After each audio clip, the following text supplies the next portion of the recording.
Hey, what's going on? Welcome to another episode of AngularAir.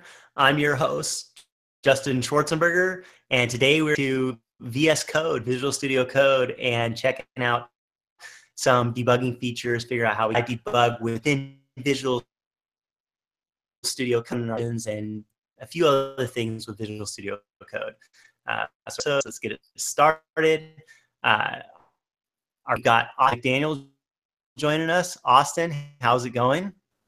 Good. How's it going, everyone? I feel like we just were talking last week, and then I remembered it was last Friday we had our show, so it wasn't too long ago.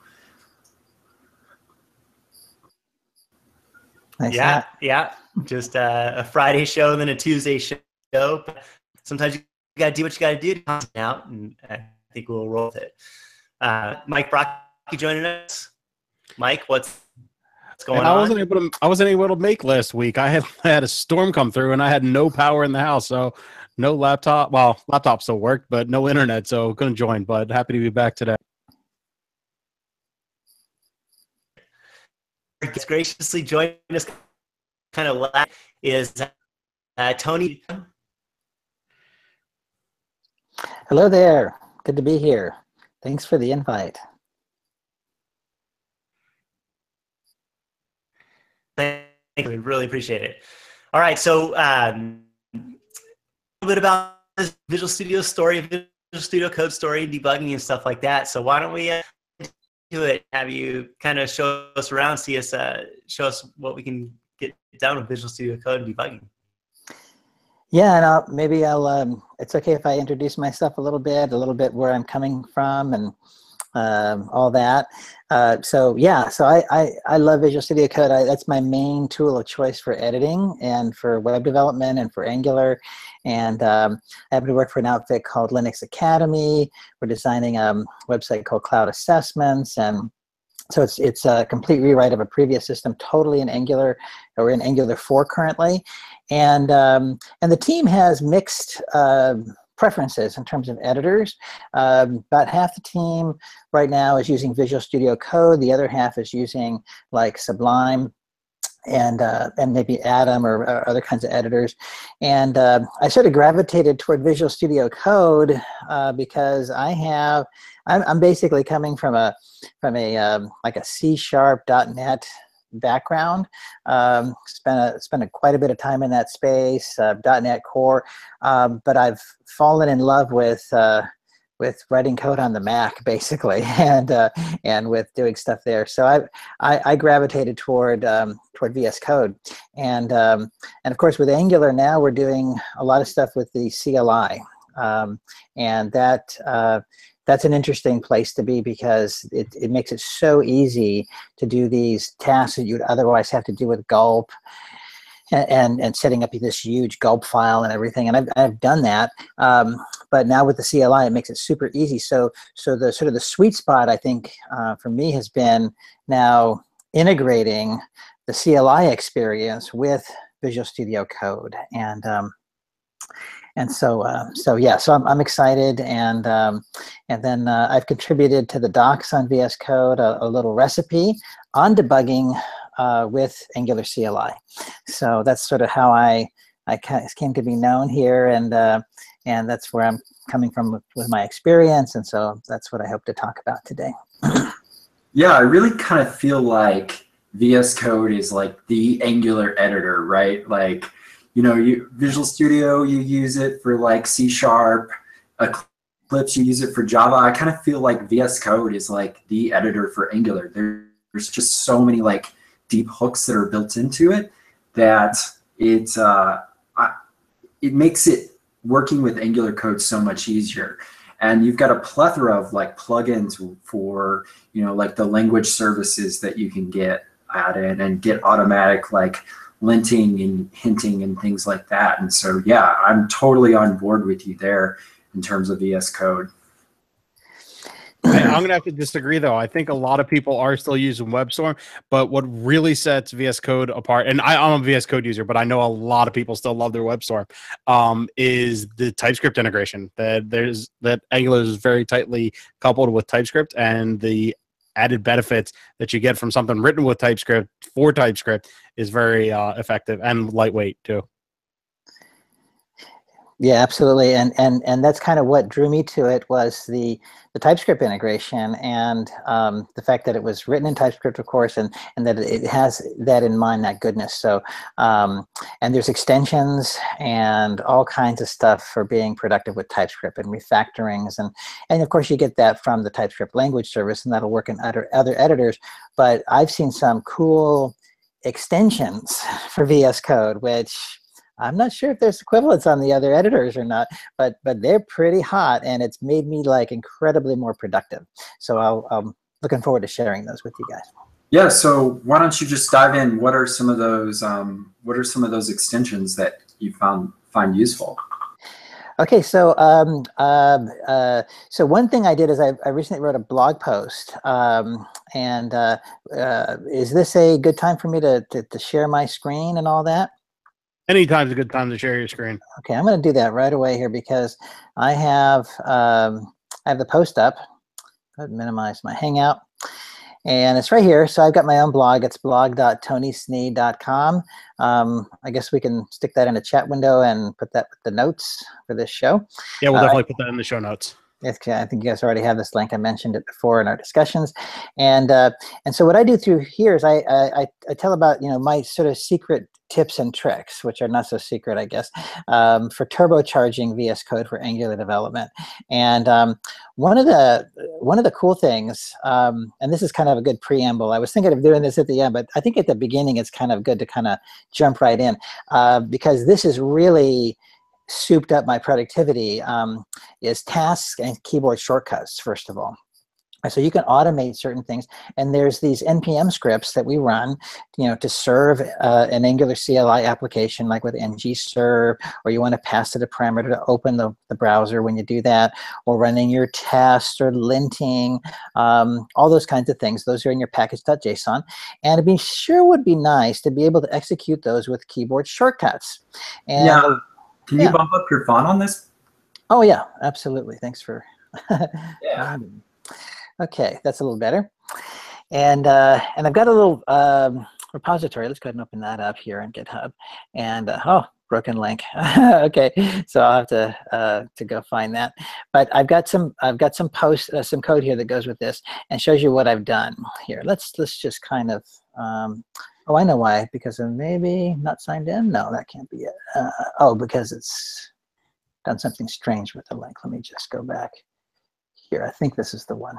Yeah, this is it.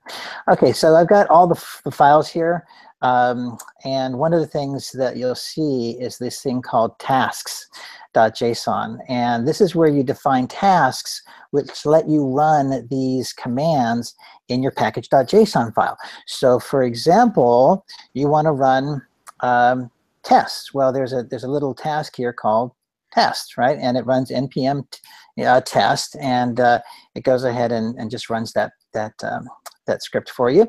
There's one for serve. There's one for open, where you pass a -o parameter. Here, let me bump that up a little bit. And here's one for linting and end-to-end tests. So once you set up all these tasks, the next thing is to set up keyboard shortcuts. And I've got those right here. Right, I've got a few of my favorites, and then down here, for example, I map Control-Shift-L to running the linting task. Right, so it runs that task called lint that I just set up, and the same with running tests. There's a special test workbench action anyway, so I map that. I do running end-to-end tests here. Here's my serve command, and here's my open command. So I just map these keyboard shortcuts over there. So that's and before we move on, those tasks that you had on the previous screen, those are not limited to npm. If you were running, something like gulp, or you wanted to, execute the commands directly, where if you don't have those as npm scripts, you can do that as well with these. Yeah, in fact, there's two types of tasks in VS Code. They've got a special npm type of task, right, which is for running your scripts. But then they have another one here, which is just a shell, right? And that you can run anything with. Like you said, you can run gulp tasks, whatever you want. And the reason I ended up using the shell is because, especially having to pass in arguments and stuff. It turns out you can't do that with the npm task. You have to do it with the shell task. So hopefully that's great point. Yeah, I didn't notice that when you were. I haven't ever ran into trying to pass arguments in the commands there, but that's a great tidbit for people out there that are trying to do similar things.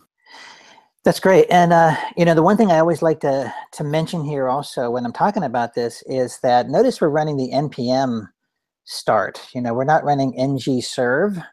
And this is a pro tip I got from a buddy of mine in the Netherlands, a guy named Maurice. And so basically he says, look, he told me, look, if you're going to run this and you want to serve your application, instead of typing ngserve on the command line, type npm start, because in package.json in your project, you've got an exact version of the Angular CLI there. And so you want to be using that, and that'll help isolate you from a global package of the CLI that you may have installed. So I don't know if that makes sense, but that's kind of a little best practice for you, pro tip. So use npm start versus ngserve, and then you'll use the version of the CLI that's local to your application. All right, very cool. So once you got these keyboard things set up, any more questions about the keyboard shortcuts? Nope. Let me show you. Okay, I'll get to a point here. I'll demonstrate that for you guys and show you it in action and all that. But I wanted to go down here for the other sweet spot, which is going to be extensions. And so one of the most important extensions that I use are the icons for Angular development. I mean, that to me is like the most important thing. Forget about all this other stuff, right? To my icons, a true UI developer. Yes, exactly. And it's got to look pretty. It's psychological, it helps me improve my mood. So my favorite happens to be VSCode icons. It's a little brighter. There's some other ones out there, but this is the one I like because it's bright and it cheers me up. So I like to mention that as the most important one. The other one here, which has really changed more than any other extension, made me more productive, is this thing called Typescript Hero. Have either of you guys heard of Typescript Hero? Yep. I have not. Okay, so what I love about it, I mean, it gives you multiple features, but my favorite one is managing imports, right? So whenever you bring in an import, you may not use that import anymore in your code, and it's just dead imports sitting at the top of your file, right? Or you might want to sort them a particular way. Well, once you add this extension for VS Code, you can organize the imports with a little keyboard shortcut, Control-Option-O. And it removes the unused ones and sorts the ones that are there. It's awesome. And it also adds commands to your quick fix, that little light bulb, that let you import. And the cool thing about that is it imports with single quotes. Yeah, because the one that comes native with, I think it was a recent version of VS Code, doesn't allow you to switch to double quotes to single quotes. Yeah. Yet. I know there's issues on the repo for it, but. Exactly. So that's a sweet spot. So real quick, this one does single quotes by default, and then you don't have to configure it or anything? Right. Nice. Yeah, that's worth the price of admission right there, I think. And and then you can discover all the commands they have just by going to the command palette. It's pretty cool. The other one I'll mention here that's been a game changer for me is move TypeScript, right? So a lot of times you have a file that you want to rename, and there's all kinds of imports that reference it, and it's a real pain to have to, when you rename that file, to have to fix up all of the imports, right? Well, move TypeScript does that for you, right? And you can move not only files but folders, right? And reorganize things, and it's just a breeze. And any of you guys heard of that one? I have not. That's a good one. I'm like a refactoring like crazy person, so I'm always moving stuff all around. So that's a really good one for me. I don't refactor anything. Once it's on the screen, it's there to stay. Cast in stone. I know what you mean, exactly. So so that's pretty cool. Yeah. And the last one I'll mention here that really stands out to me is this Angular language service. Of course, there's TSLint, which you should have installed if you're using TypeScript. Gives you real-time linting of your code. But the Angular language service is awesome as well, because that'll give you errors in your styling, problems, violations, or whatever you want to call them, in your templates, in your HTML files as well. So it's really I think a must-have. Imagine you guys are using that one. I think I heard that mentioned earlier. Okay. Yeah, that one's huge. I mean, just from like if you're doing things like adding, it catches so many things. If you're doing things like making your variables private and trying to use them in templates, it's actually running the compiler for you. So it's going to get those things caught ahead of time. Now that might compile, but if you try to like do AOT against that, then you're going to start seeing these errors. So it's really helpful to try to help you prevent these like AOT like errors that you might have and you're not sure why. Yeah, absolutely. And anything you can do while you're typing and stuff that you can notice, that's going to be huge payoff there. So Jet, that's pretty. So that kind of, I mean, those are like I think the essential ones that I use. I have a few other here. Markdown and Git history is a good one if you want to look at the history of a file in Git, which is just great. So yeah, those are the kind of things that have made me kind of productive here. And I'd be happy to highlight that, when we do the demos and all that good stuff. So that should get us a little bit more turbocharged there. So happy to do that. Hey, Tony, I got a question for you real quick. Yeah. Doesn't VS Code have some sort of extension package thing that you can set up now, so you can kind of group all these extensions into a single thing that people could just install the one thing and it gives them all these cool things? Is that correct? Yeah. In fact, John Papa has one of those, actually. So no, I use a little bit different one. So I'm like, well, I'll just install mine one by one. But it wouldn't be hard to put together, one of these, just like an essentials package that just gives you the ones that I like. Yeah, I think that's pretty nice. It's a good move because, I mean, like for me, I really don't want to have to go and find a bunch of ones and aggregate them all together. But it's also hard to like decide and say, okay, well, what are we going to all put into this package, right? And then I think the other challenge is what doesn't overlap when you have these multiple extensions and they do different things, but some of them do the same things as another one. And then now do you have, two different commands coming up because you have the overlap? And I think that's part of the challenge. But I think VS Code is getting there, trying to solve that. Yeah, exactly, and I think they're going to also put in things like that TS Hero is doing now. That I think I see Visual Studio Code as eventually making that part of the product. One thing to note, like when I first installed VS Code, like I got really excited and was like playing with all the different like extensions that you can install, and it kind of slowed it down. So you got to be careful, like what you install and how many you install, because you want VS Code to be really snappy and things like that. So that's one warning I would give to people that are installing a lot of these extensions. You can really start to see like the memory usage of VS Code kind of ratchet up the more you install. Good point. Really good point. So yeah. So and I think, and you'll see. I'll show you what this looks like, and we'll you'll see it's really cool to be able to leverage these extensions and then the keyboard shortcuts, and you just get a lot more productive as you're going about doing your Angular development. So yeah, so a lot of stuff there. And that's pretty much what I want to talk about in terms of cool stuff that I've sort of been doing with that. And then I can, if you want, we can go into the debugging. Yes. For those of you who have bugs in your apps, I'm good. Okay. So this is interesting stuff because I'm going to bring up this page. This is a VS Code recipes. So essentially the docs for VS Code link to this. So it gives you a couple of different recipes.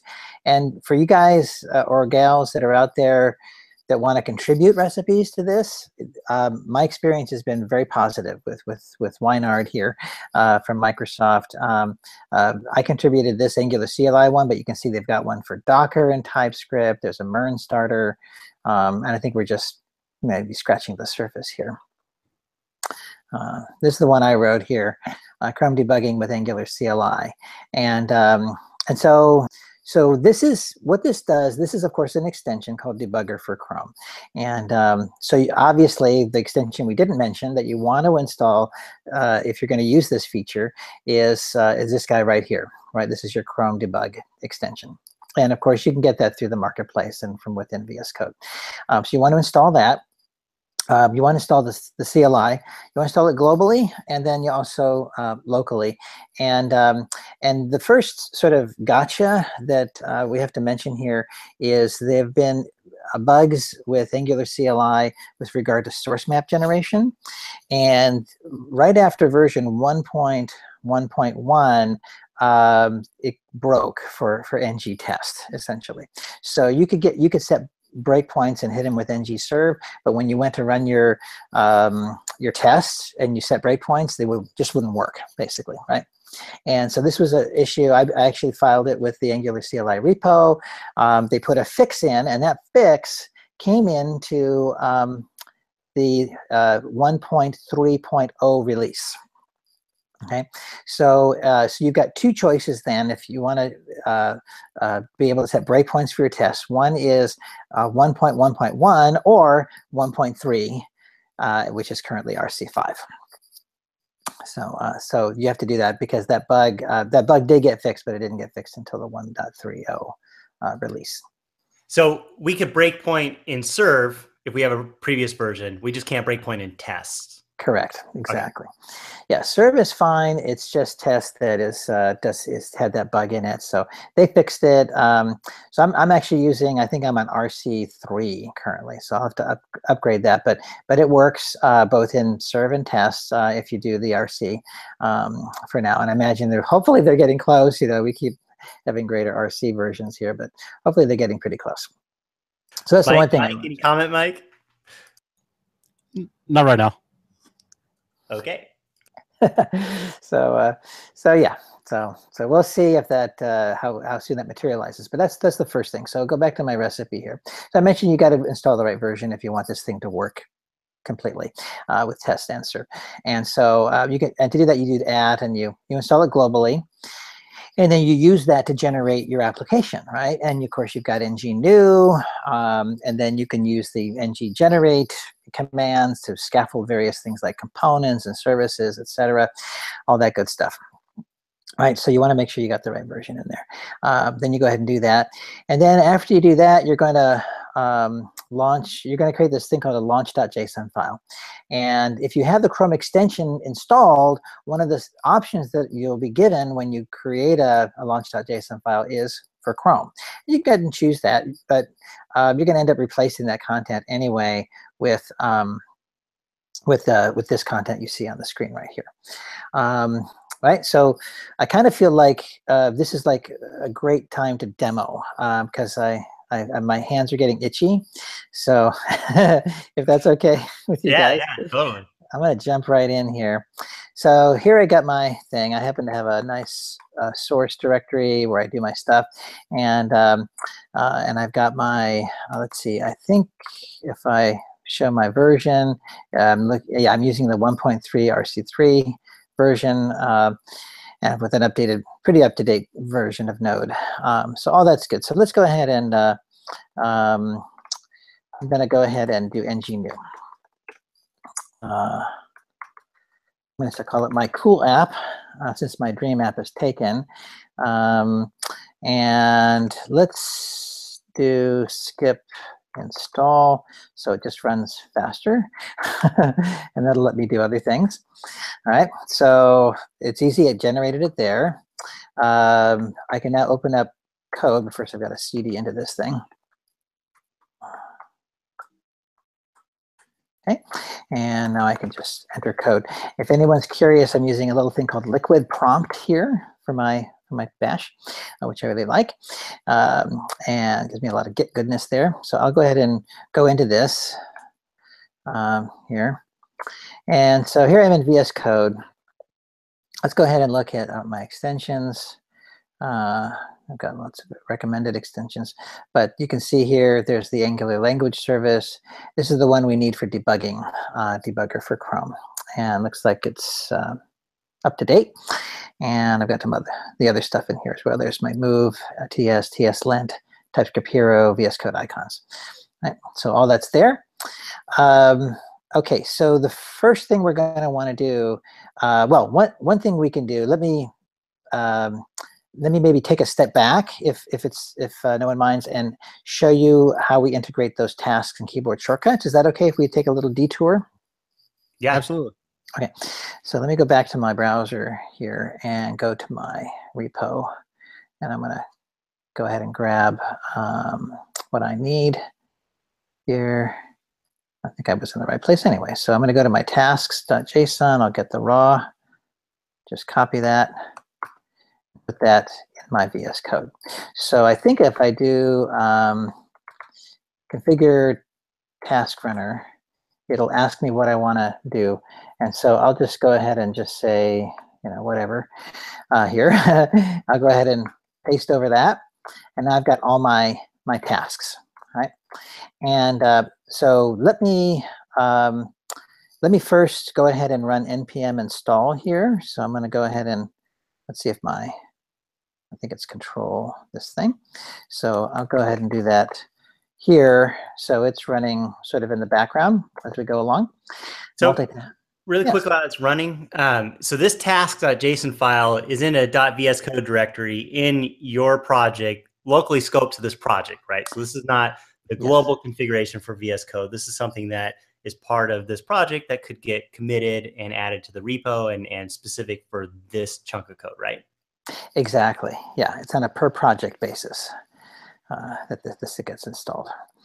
So so that's the thing. You just plop it into a project, and once it's in source code control, then you're good to go.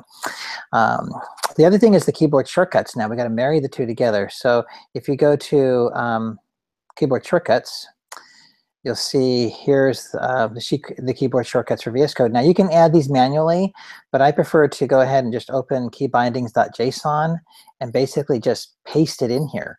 In fact, I'm going to go ahead and get rid of some of the extraneous stuff here and kind of just show you the key bindings that I have. And this is something, again, that you would go ahead and just copy from my repo, essentially. Right? Just paste them in your keybindings.json if you want to use the same ones that I do. And they're all here. So, and I have a few here. I fix up the source code control, and these are just my own personal preferences. One thing I would recommend is a keyboard shortcut for terminating a running task, right? Because a lot of these tasks that you're going to be running for the CLI are going to run in the background, and you're going to want to terminate them. With a keyboard shortcut, that's the easiest way to do it. So I've mapped this one here, Shift Command X, to do that. Right? And you can see I've got here, starting here, I've got linting, test, etc. So I should be able to run this right now. And if I go ahead and, for example, run this one here, Shift Command O, it's going to run the open task, right? And the open task you see is right down here. It's going to run npm start and pass the O flag, and that's why you have the double dash here to be able to pass arguments into the npm scripts. So I'll just do that. I'll just do O here. That's going to go ahead and do an ngserve, but it's using the local version of CLI that's installed by the global or set up. So there we go. So it's running hunky-dory. Right? Can we pause for a second? Can you say that again? So you're running npm to run Angular CLI, but you mentioned that it's running the global install of Angular CLI and not the Angular CLI that's installed within this project. That's the inverse, actually. It's running the local. Because I use npm start, it's running the local version, not the global. Okay. So to be clear, go ahead. Go ahead. No, go ahead. To be clear, if you run ngserve and it picks up your global one, it will defer to your local version anyway. That's true. Exactly. So it's just you know, so just a little pro tip to be extra on the safe side. Exactly. So so there you go. And so that's while you're in there, if you point out the scripts that are up there yes. as well. Oh yeah, that's the a good one. npm start does run ngserve locally. Exactly. So exactly. So we're happy, and so we just go ahead and just for best practice, we go ahead and just run these npm scripts here. That way, we have a little bit of layer of indirection, and we can tweak these if we wanted to, for example. So yeah, so it's pretty cool, and we can run the test the same way. I'm going to run Command Shift T. That's my test command, and you can see it runs my ng test here. So I've got all my keyboard shortcuts, linked up here. And the nice thing is you can run these when they're running in parallel. If you look at the little, I don't know if you can, it's kind of maybe small here, but here's my bash that I had run originally, the npm install. Here's my open, right? And so all these are separate terminals in VS Code. Serve test. I can do one for linting. I'm going to do my little keyboard short for that. This is running the lint command. All the files are passing, and then you can just get rid of it like that, right? And then if I want to terminate one of these, I've got test and serve running at the same time, or open. I can do Command Shift X is how I've mapped it, because I found that more useful. And it gives me a list of the running commands, and I can pick which one I want to terminate. Right, so I can get rid of test, for example, and the same if I do it again, I can just hit enter, and it'll pick up the open one. Right, now those tasks are terminated. Right? Pretty cool, eh? Yes. Okay, so that kind of gets us to where we are here with these, a little bit increased productivity, and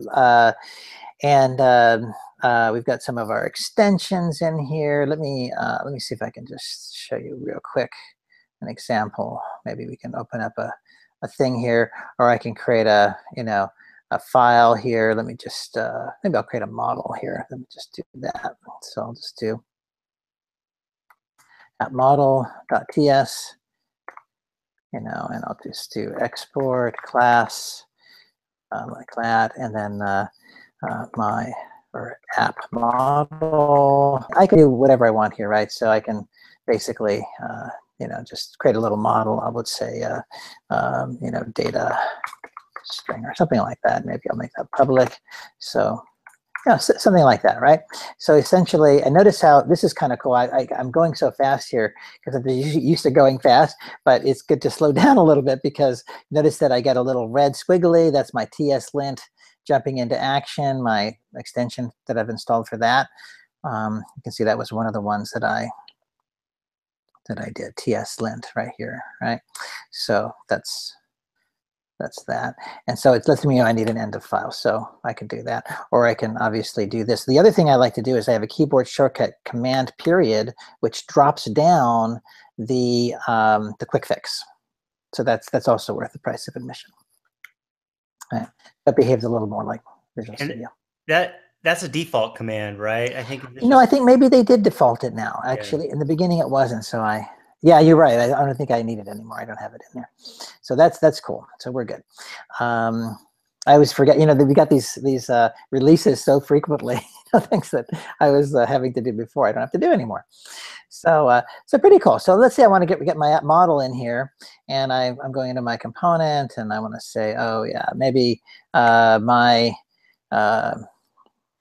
maybe I want to bring in my model in some way. Let's just say this, just show you the import capability. So if I go my app model, if I just hit tab, notice it's there already. Isn't that cool? So it brought it in, and all that good stuff. So obviously we want to do this something like a constructor or something like that. And that was Typescript Hero, is that correct? Yes, that's Typescript Hero that does that. And then what you can do, let's say I get rid of this thing, right? And notice my dead code is still up there. I can do organize, right? And it doesn't show up there, but if I go to the command palette and I type TS Hero, I can actually study and learn the keyboard shortcuts for all of the TS Hero commands. So the one that's favored is this first one on top is organize import, which does a sort and removed unused. And that's your control option O. Right? So I can select that one or do the keyboard and it cleans up my imports. Right? It'll also sort them. And then if I want to, I can then go back here. This is the interesting part here. If it's typed in and it doesn't automatically put it up there, I can do my quick fix. And notice that I get a few choices here. I've got this import on top, and I've got this import on the bottom. The import on the bottom is the one that's built into VS Code, right? So if I do that, I get the dreaded double quotes, right? So I have to go back and fix those, and it's a pain. But if I do the first one, it gives me single quotes. And what's nice is it put it in the right. I don't know if it put, it did not put it in the right spot. Actually, let me organize it. There we go. When I do the organize, it actually separates it from the framework imports. Pretty cool, eh? Yep. All right, so that is that. So tips and tricks galore here. All right, so basically there's that one. Or if I wanted then, actually, let me go back and keep that in there. Let's say I want to move this somewhere, right? So let's say I want to move this model somewhere else, right? So maybe I want to move it to a shared folder or something like that. And that's where move TypeScript comes in handy. I will then select that, and I will say, okay, let's move this somewhere. Let's bring it into shared. All right, I can just move it. I can move it and rename it. Maybe shared model. Like that. As soon as I hit enter, it gives me a nice disclaimer. And I say, yeah, I understand, I want to continue. And sure enough, my component is moved, and then also my import got fixed up here, wherever it was used. Isn't that cool? Cool. Ooh, that. So, and when you've got an import that's used like in half a dozen places or a dozen places, this is huge, right? So basically, that's pretty cool. So basically, so some stuff there. A little detour on those productivity things. Let's switch back to debugging then, right? Since looks like we're trucking along here time-wise. So okay, so I need to set up my debugging. So I'm going to go ahead and do that. So I got a couple of ways to do that. If I go to the debug here, I can actually just go ahead and click this little gearbox, and I can select an environment for my debugging. I'll go ahead and pick Chrome. I get like a default one here, but this doesn't play nice with Angular CLI. The port numbers are different and a bunch of stuff there. So what we want to do is bring that over. So again, I can go to my repo, go to my launch.json, and copy it here, or better yet, I can go to the official recipe, which is a little more up to date. It's got the end-to-end test in here, and I can just copy this guy here, like so, and just go back and paste it in. So there we go. So as you can see, I've got one with serve. Now the thing that in the recipe, it gives this kind of long introduction. I like to just shorten this up a little bit, and just that way I can see it in the Dropbox a little bit easier. Okay, something like that. You can just play around with that. And then you've got these three now. It's a little hard to see maybe, but you've got ng serve, ng test, and ng ede, which you can choose from here, right? So now that we're set up, we should be able to do this. Notice the port numbers. You got 4200. You've got this guy here, 9876 with debug.html for the test, and you got your end-to-end with protractor. So everything's set up for you. Let's dive in and see the magic moment where we actually get to see a breakpoint. So let's go ahead and just set one maybe right here, and so the key here is once you've got this set up, to do a serve first, right? So I'm going to do Command-Shift-S. I'm not going to do open, and I'm just going to do serve. And the reason for that is if I go to launch.json, I've got a URL here, right? So when I press F5 or start, it's going to go ahead and open a browser at this location, right? So I don't have to open a browser when I serve the app. I'm going to do it here when I start debugging. And that's kind of important because the browser it will open is going to be in a different instance of Chrome. So, right? So now that I've got that set up, I have to go back to debug, make sure I'm on serve and not the other profiles. And the moment we've all been waiting for, hit F5, cross our fingers, and it's here. Now, the thing you're going to notice right away is that breakpoint is not hit. And the reason is because you actually have to refresh your browser, or you have to refresh this little green circle in the background. One of those or the other. But as soon as I refresh the browser, for example, it hits the breakpoint. That is a known bug, if you want to call it a bug, undocumented feature that they should address in the Chrome debugger in the future. So, but there you go. So, and now the whole beauty of this, and maybe we can talk about this, of course, is now you have access to the debug capabilities of VS Code.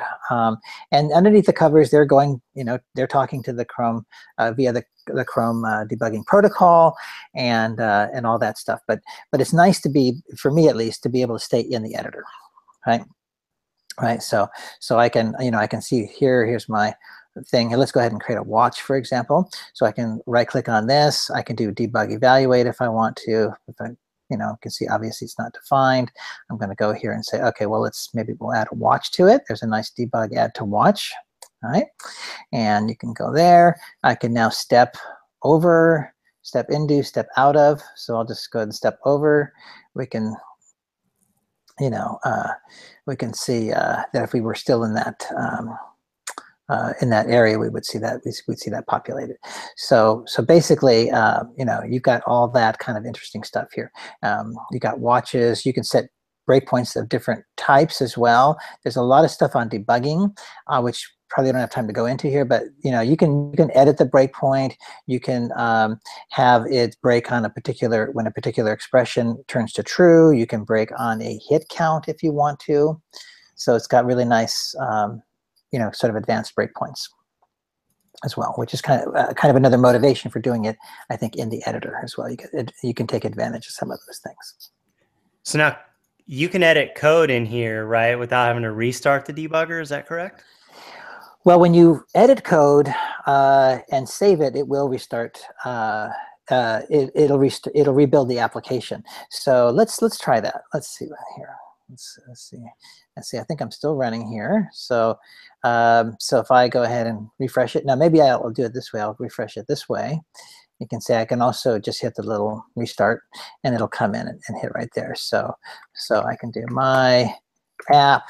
I can do that. I can also, of course, use the debug console to set the title to something if I want to. That kind of thing. And I can, now I'm out of scope there, so it's not doing that. I should do that in the constructor. Let me kind of. So I bring that up because for everybody out there who, if we go back in time and think about Visual Studio, and I know it's a different paradigm, we're back in, if we're talking about like a .NET MVC app or C# code or something like that, right? But the debugger that we used to use in Visual Studio, at that point, we could debug, but we couldn't edit that code. We actually have to kill the debugging session, modify our code, and then start it back up again, right?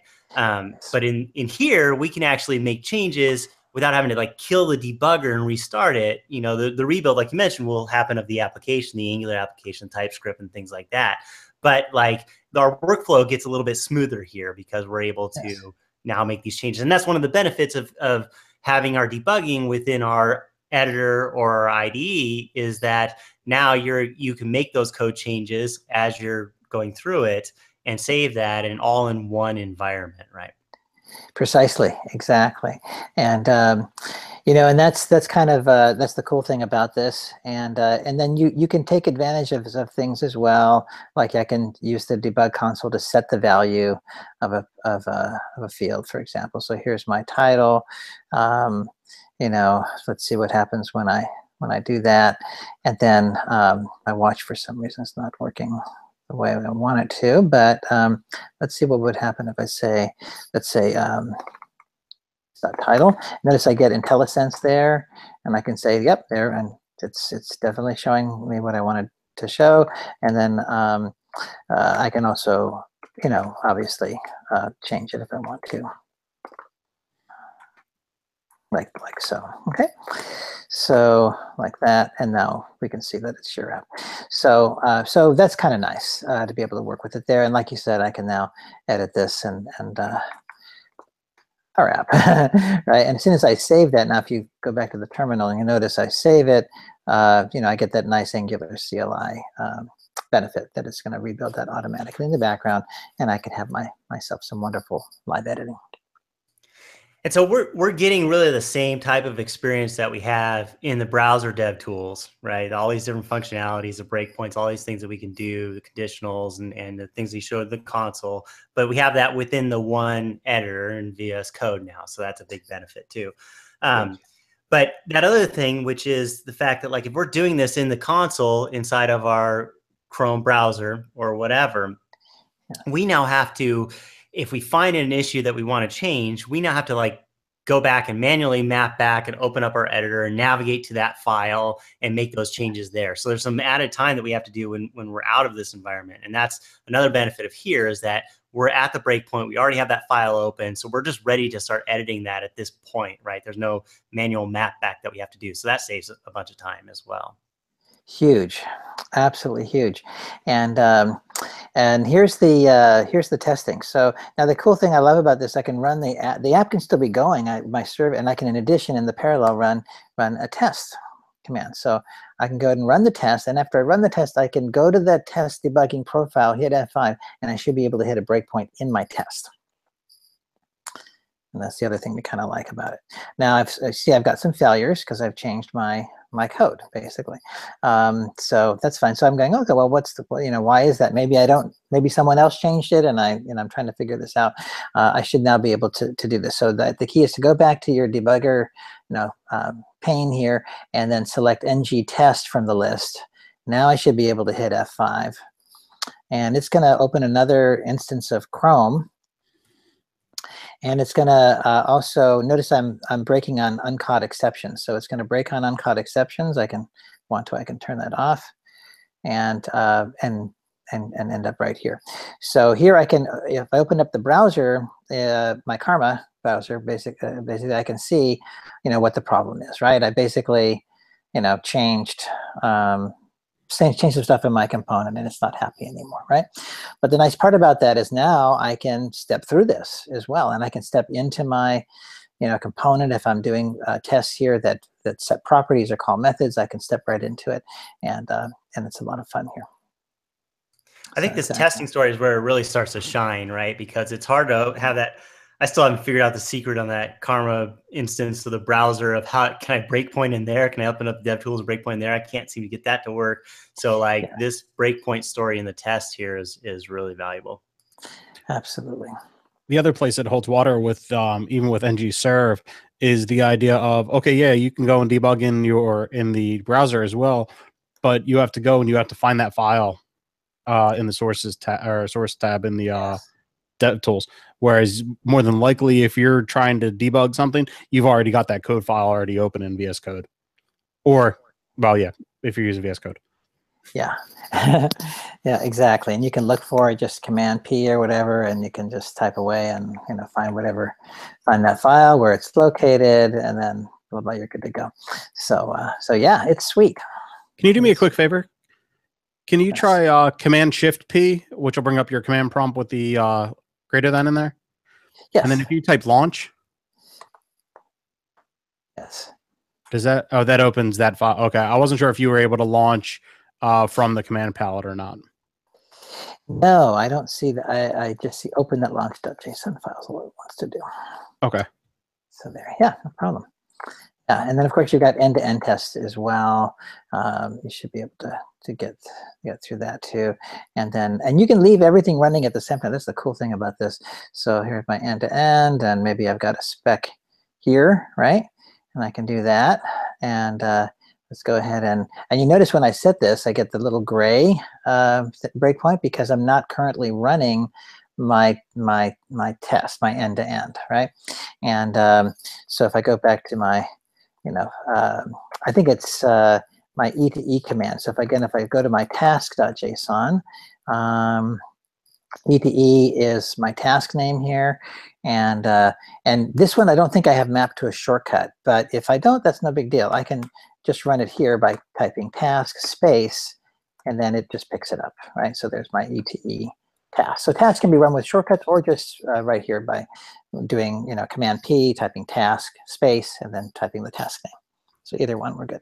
So I'm going to now run this guy, and it's going to continue. So now my end-to-end tests are running. I'm going to go ahead and stop my debugger for the test, and because I want to hit the breakpoint in my end-to-end test, which if I go back here, is right there. So this is my end-to-end test. Let's see if it's, yeah, obviously it's not happy because we changed some stuff. So that's okay, but still I want to debug it. So I'll go back here and say, okay, well, let me go to my debug tool. Let me palette, let me select ngETE, and now I'll hit F5. And now we pray, and we hit the breakpoint. The crowd goes wild. Very cool. We don't have any sound effects, but if we do, I'd play them right now. Okay. That's very important.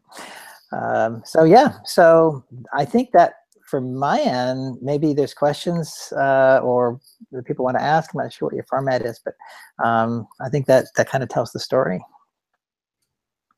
Yeah, I think that's definitely nice. I mean, again, it's you know, VS Code has kind of had this ability to do this for a little while now, right? With this debugging within it and stuff like that. And so to have a clear path here now that we see that you've set up and they show us in terms of how to get that environment set up so we can start leveraging that, it's really cool. And then, you know, it seems to play nice really with the Angular CLI, with the fact that CLI, you can fire off these different commands and the different terminals have these different task running at the same time and kind of really get your local dev environment workflow up and running to be more efficient, which is always a plus. Absolutely. And you notice that I'm not toggling back and forth with the terminal either. That's kind of another little plus to doing a lot of stuff at the integrated terminal. Saves me one little extra keystroke, you know, Command Tab.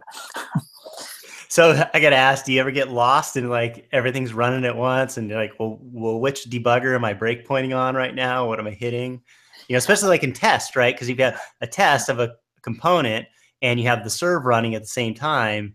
Like, do you know which debugger you're in? And is that ever have a problem or not really? I do that all the time.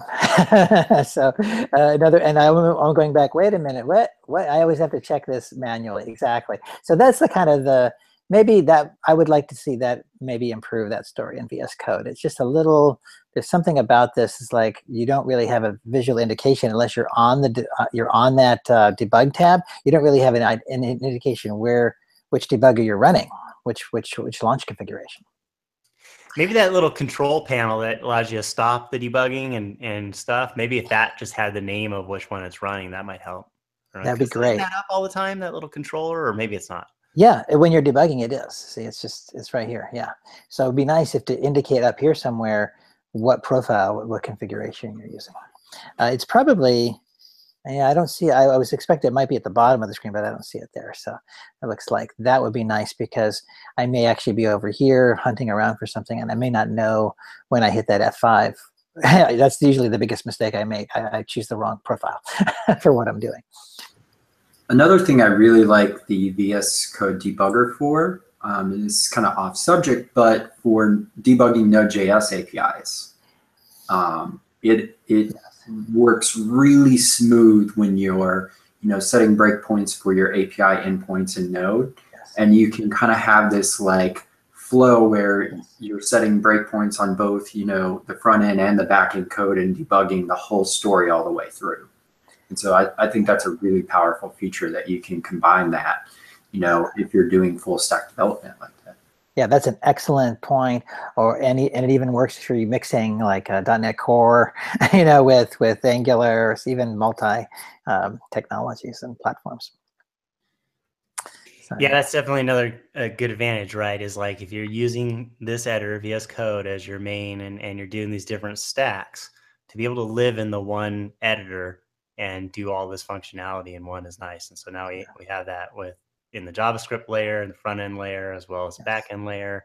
C# and Node and all that stuff. So that makes for happy devs, right? Yeah, absolutely. Guys, I forgot to mention, I do have a hard stop at the top of the hour. So I won't be able to hang around too much longer, but I want to thank you guys for inviting me. It's been a lot of fun. Yeah, no problem. Let's we can wrap this thing up right now. We really appreciate you coming on and again, last minute kind of jumping on here, but it was a great presentation. We really appreciate all the information that you shared. I think it's great. I think it's going to help people get set up and going with this stuff. So definitely stoked on that. Absolutely. So, all right. Does anybody have any picks? Let's do some quick picks and then we'll wrap it up and call it a day. Yeah, I've got a couple. Austin, you got anything? Yeah, so ThoughtRam put out a blog post on Angular DI a while back, and they recently updated it. In Angular 5, there's some new dependency injection APIs, and they recently updated it. So if you're wanting to stay ahead of the curve, I'd definitely recommend checking out their blog article just on dependency injection alone, and then you can read about the new static injector APIs. And then Webpack 3.5 came out, I think, this morning or yesterday. It's really not too long ago, but there was a lot of small features and enhancements and bug fixes in there. If you were having issues with like scope hoisting and things like that, they put in some fixes in there, and I gave it a try this morning. No breaking changes again, so it's really easy to upgrade and get all those beautiful new features. Awesome. Mike, got anything? Nothing. I got nothing today. All right. That's all right. I got nothing too. Tony, do you have anything you want to wrap up with real quick before we go? Just say you guys can ping me. Anybody can ping me on Twitter. You can put my Twitter handle at Tony Sneed, and or on my GitHub repo, whatever, or my blog. So I'm happy to answer anybody questions afterwards at any time. Awesome. Well, thanks again for coming on. Really appreciate it, sharing your time. Also, thanks for all the other work that you've done with the recipes and things like that you put up and made available to everybody out there. We really appreciate it. And yes. Glad to help. All right. Everybody have a good one. We will see you next week. Later. See you then.